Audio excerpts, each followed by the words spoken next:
교재 87페이지를 제가 읽겠습니다. 해를 입고 달을 발 아래에 두며 12별로 관을 쓴 한 여인이 하늘에 나타납니다. 이 여인은 산고를 겪고 있습니다. 이때 7머리와 10뿔을 가진 붉은 용이 나타나 아이가 태어나면 삼키려 합니다. 여인은 만국을 다스릴 아이를 낳고 아이는 하늘로 올라갑니다. 여인은 광야로 도피하여 하나님께서 1260일간 그녀를 돌보시기 위해 예비하신 곳으로 갑니다. 하늘에서는 미가엘과 사자들이 용과 사자들과 싸웁니다. 옛뱀 마귀 사탄으로 불리는 용의 군대는 패배하여 하늘에서 쫓겨납니다. 땅으로 내쫓긴 용은 여인을 박해하지만 여인은 큰 독수리의 날개를 받아 광야로 도피하고, 용은 하나님의 계명을 지키며 예수의 증거를 가진 여인의 남은 자손을 공격하려 합니다. 오늘도 하루의 첫 시간 주님의 전에 하나님의 말씀을 듣고자 나온 모든 성도들 가운데 하나님의 크신 은혜가 함께 하시기를 주님의 이름으로 축복합니다. 어제까지 읽었던 요한계시록 11장까지 해서는 7 나팔 재앙이 모두 끝나는 것을 봅니다. 이제 7 나팔 재앙이 끝나고 나면 그 다음 나와야 될 내용이 7 대접 재앙입니다. 우리가 그동안 살펴봤듯이 이제 7인, 7 나팔, 이제 순서에는 7 대접이 나올 차례인데요. 12장부터 14장까지, 그러니까 오늘부터 이제 목요일까지 우리가 함께 나눌 말씀은 본계시 사이에 그 막간에 나오는 삽경입니다. 먼저 오늘 12장은 여자와 용에 대한 이야기가 나옵니다. 여러분도 오늘 말씀을 한번 잘 상상해 보시면서 여러분의 상상력을 한번 마음껏 발휘해 보시면서 오늘 말씀에 나오는 장면들을 상상해 보시면 더욱더 풍성하게 말씀을 은혜를 누리실 수 있을 것입니다. 우리 먼저 1절 말씀 우리 다 같이 한 번 더 읽어보도록 하겠습니다. 1절입니다. 다 같이 시작. 하늘에 큰 이적이 보이니 해를 옷 입은 한 여자가 있는데 그 발 아래에는 달이 있고 그 머리에는 12별의 관을 썼더라. 아멘. 오늘 12장에는 여자와 용에 대한 이야기가 나오는데요, 먼저 1절 말씀에 여자에 대한 소개를 하고 있습니다. 한 여자가 옷을 입었는데 뭘로 옷을 입었다고요, 여러분? 해로 옷을 입었다고 합니다. 여러분, 해를 한번 눈으로 보신 적이 있으십니까? 해를 여러분 눈으로 볼 수 있을까요, 없을까요? 너무나 눈이 부시기 때문에 우리의 눈으로 볼 수가 없습니다. 그 정도로 밝고 찬란한 해와 같은 옷을 입은 여자가 있다라는 겁니다. 그리고 그 발을 보니까요, 시선을 아래로 내려서 발을 보니까 그 발 아래에는 달이 있습니다. 여러분, 달 또한 밤을 밝혀주는 일을 합니다. 그리고 머리를 보니 12별의 관을 썼습니다. 여러분, 머리에는 12별의 관을 쓰고 옷은 해처럼 우리가 볼 수 없을 정도로 찬란한 옷을 입고 있고, 그리고 그 밑에는 달이 있습니다. 여러분, 어떤 장면이 상상되십니까? 감히 우리 인간의 말로 형언할 수 없는 그 정도로 아름답고 찬란하고 영광스럽다라는 것을 보여주기 위해서 이런 상징적인 표현을 쓰고 있는 것입니다. 그러면 여러분, 중요한 것은 이 여자가 무엇을 상징하고 있는가입니다. 여러분, 이 여자는 교회를 의미합니다. 예수 그리스도를 구주로 고백하는 사람들, 믿음의 공동체를 의미하고 있다라는 겁니다. 과거 예전의 한 시대의 교회만을 의미하는 것이 아니라 과거부터 모든 시대에 걸친 모든 신앙의 공동체, 교회를 의미하는 것이 오늘 12장 말씀에 나오는 여자입니다. 오늘 12장 말씀을 시작하면서 말로 형언할 수 없을 정도로 찬란하고 빛이 나고 아름답고 영광스러운 모습을 보여주고 있는데, 그렇게 빛나고 찬란스럽고 영광스러운 그 존재가 무엇이냐면 바로 교회다라는 것입니다. 하나님의 눈에 보시기에 하나님의 눈에 보시기에 믿음의 성도들의 그 모임을 보시고 하나님께서는 너무나 영광스럽다, 빛이 난다, 찬란하다, 아름답다, 우리 하나님의 눈에는 교회를 이러한 존재로 보고 있다라는 것입니다. 그렇다면 여러분에게 한번 질문해 보도록 하겠습니다. 우리 하나님은 교회를 이렇게 아름답고 찬란하고 영광스러운 존재로 보고 있는데 여러분은 교회를 어떻게 바라보고 계십니까? 하나님은 교회를 이렇게 사랑스럽게 바라보고 계신데 여러분은 교회를 사랑하고 계십니까? 믿음의 공동체를 소중히 여기고 계십니까? 믿음의 공동체를 영광스럽고 아름다운 존재로 여러분 바라보고 계십니까? 마지막 때가 다가오면 다가올수록 여러분, 세상은 교회를 조롱할 것입니다. 비난할 것입니다. 교회를 향한 분명한 핍박과 멸시, 환난이 있을 것입니다. 그러면 우리는 그럴 때마다 오늘 요한계시록 12장 우리가 읽은 이 말씀의 이 장면을 우리는 떠올릴 수 있어야겠습니다. 해와 같이 밝고 빛나는 찬란한 옷을 입고 있는 교회를 여러분, 우리도 바라볼 수 있어야 하는 것입니다. 우리 신일교회, 그리고 신일교회의 새벽을 깨우며 말씀 앞에 나온 모든 신일의 성도 또한 하나님께서 지금 이렇게 빛과 같이 아름답고 영광스럽고 찬란한 존재로 바라보고 계신다는 사실을 우리는 반드시 기억할 수 있어야 한다는 것입니다. 내 기준과 내 잣대, 내 생각대로 만들어낸 쓸데없는 패배의식, 열등감은 모두 다 버리고 지금 우리 하나님께서 우리를 얼마나 사랑스럽게 바라보고 계실까? 우리 하나님께서 나를, 그리고 우리 교회 공동체를, 우리 신일교회를, 이 모든 교회를 하나님께서 어떻게 바라보실까? 하나님의 기준으로, 하나님의 눈으로 우리 또한 교회를, 믿는 성도들을, 나 자신을 바라볼 수 있어야 한다는 것입니다. 우리 교회 공동체를 더욱 사랑하는 우리 모두가 되시기를 주님의 이름으로 축복합니다. 첫 번째 기도 제목입니다. 하나님의 시선으로 교회를 바라보게 하소서. 하나님의 시선으로 교회를 바라보게 하소서. 우리의 인간적인 생각과 잣대로 교회와 성도들을 바라보려 할 때 하나님의 시선으로, 하나님의 그 기준으로 교회와 성도들을 바라볼 줄 아는, 그래서 아름답고 찬란하고 영광스러운 교회를 바라볼 줄 아는 우리 모두가 되시기를 바랍니다. 여자를 보여주고 나서 그 다음으로 보여주고 있는 것은 오늘 말씀의 두 번째 주인공인 용입니다. 3절과 4절 말씀인데요, 우리 용에 대한 소개 우리 같이 한번 읽어보도록 하겠습니다. 3절과 4절입니다. 다 같이 시작. 하늘에 또 다른 이적이 보이니 보라, 한 큰 붉은 용이 있어 머리가 7이요 뿔이 10이라. 그 여러 머리에 7 왕관이 있는데 그 꼬리가 하늘의 별 3분의 1을 끌어다가 땅에 던지더라.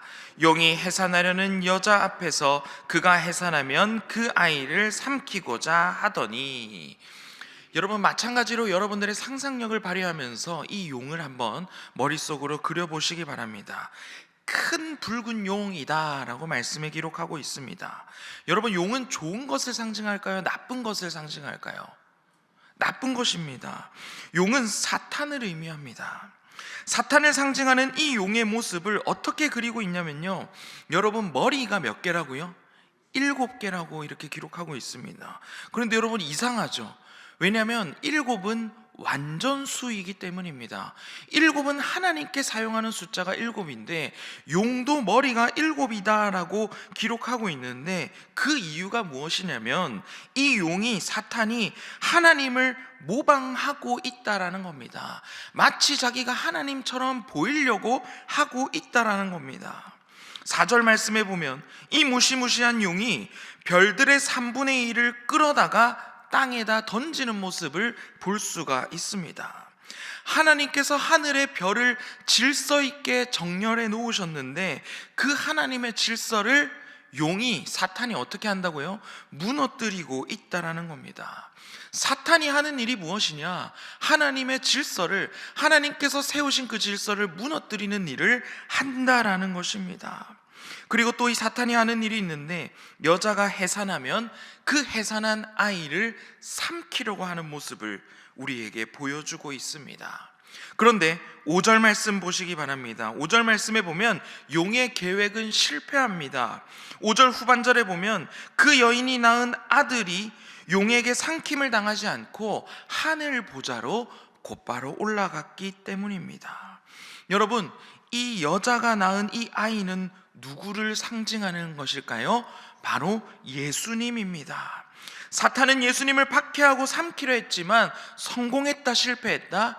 실패했다라는 것입니다. 계속해서 7절 말씀을 보시기 바랍니다. 7절에서는 하늘의 전쟁의 이야기로 우리의 시선을 돌리고 있습니다. 이 7절 말씀부터 나오는 이 하늘의 전쟁을 여러분 또 마찬가지로 상상해 보시기 바랍니다. 판타지 영화를 보는 것 같은 그런 장면입니다. 저는 어렸을 때 보았던 반지의 제왕의 그 전쟁의 장면을 보는 것 같은 것이 상상이 되었는데요. 미가엘과 천사들, 한쪽 진영에는 미가엘과 천사들, 그리고 또 한쪽 진영에는 용과 용의 부하들이 대규모의 전쟁을 치르는 모습을 보여주고 있습니다. 이 전쟁에서도 여러분 누가 이겼을까요? 어렵지 않죠. 이 전쟁에서도 당연히 여러분 천사들이 이기는 모습을 보여주고 있습니다. 어제 요한계시록 11장 말씀 나눌 때 말씀드렸습니다. 승리는 여러분 이미 정해져 있는 것입니다. 우리가 승리할까 패배할까 여러분 걱정할 필요가 없다라는 겁니다. 이미 승리한 싸움, 이미 이기는 것을 알고 보는 싸움이다라는 것입니다. 여기서 우리가 기억해야 될 중요한 사실이 있습니다. 용은 여러분 무시무시하게 생겼습니다. 우리를 두려워하게 그렇게 생겼습니다. 머리는 7이라서 마치 용도 하나님처럼 큰 능력과 권세를 가진 것처럼 보입니다. 그리고 그 용이, 그 사탄이 하는 일이 무엇입니까? 우리에게 겁을 줍니다. 두려움을 줍니다. 마치 자신의 힘이 가장 세고 능력이 있어서 사탄의 세력이 승리하는 것처럼 보이게 우리를 속입니다. 그런데 여러분, 하늘에서나 땅에서나 누가 승리하죠? 하나님이 승리한다는 것입니다. 승리는 우리의 것이다라는 겁니다. 우리를 두렵게 하고 겁을 주지만 사실 우리는 전혀 두려워할 필요가 없다라는 것입니다. 왜냐하면 오늘 말씀에서 보여주듯이 이미 하늘에서 사탄은 패배하였으며 땅에서도 예수 그리스도께서 승리하셨기 때문입니다. 어제도 강조하였지만 오늘도 한 번 더 강조하겠습니다. 우리는 이미 승리한 싸움을 싸우는 사람입니다. 여러분, 패배를 걱정하실 필요가 전혀 없습니다. 우리는 이미 승리가 예정되어 있고 그 승리한 싸움을 싸워 나가는 사람이기 때문입니다. 그리고 우리는 왜 승리하나요? 바로 예수 그리스도께서 승리하셨기 때문입니다. 승리하신 그 예수 그리스도께서 우리와 함께 하시기 때문에 우리도 결단코 패배하지 않을 것이며, 이 사실을 확신하는 사람은 두려움 없이 살아갈 수가 있다라는 것입니다. 사탄의 세력을 두려워하지 않고 늘 담대하게 살아가는 우리 모두가 되시기를 주님의 이름으로 축복합니다. 두 번째 기도 제목입니다. 겁과 두려움 사라지게 하시고 반드시 승리한다는 사실을 기억하게 하소서. 겁과 두려움 사라지게 하시고 반드시 승리한다는 사실 기억하게 하소서.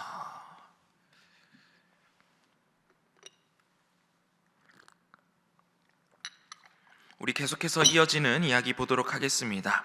13절 말씀 한번 보시기 바랍니다. 13절 말씀을 보면 용은 하늘에서 싸움에서 패배한 이후에 땅으로 쫓겨나게 됩니다. 하늘에서 전쟁에 패배한 용은 있을 곳이 없어 땅으로 쫓겨나게 되는 겁니다. 그런데 땅으로 쫓겨난 용이 그 다음으로 하는 일이 있는데 바로 여자를 박해하기 시작합니다. 교회를 박해하기 시작했다라는 것입니다. 여러분, 지금 용이 땅으로 내려와서 교회를 박해하는 것, 이미 하늘에서 패배한 용이 땅에 와서 교회를 박해하는 거는요, 여러분, 힘이 있어서 능력이 있어서 박해하는 것이 아닙니다. 최후의 발악을 하고 있는 것입니다. 여자는 교회를 상징한다고 말씀드렸습니다. 교회를 박해하기 시작한다라는 겁니다.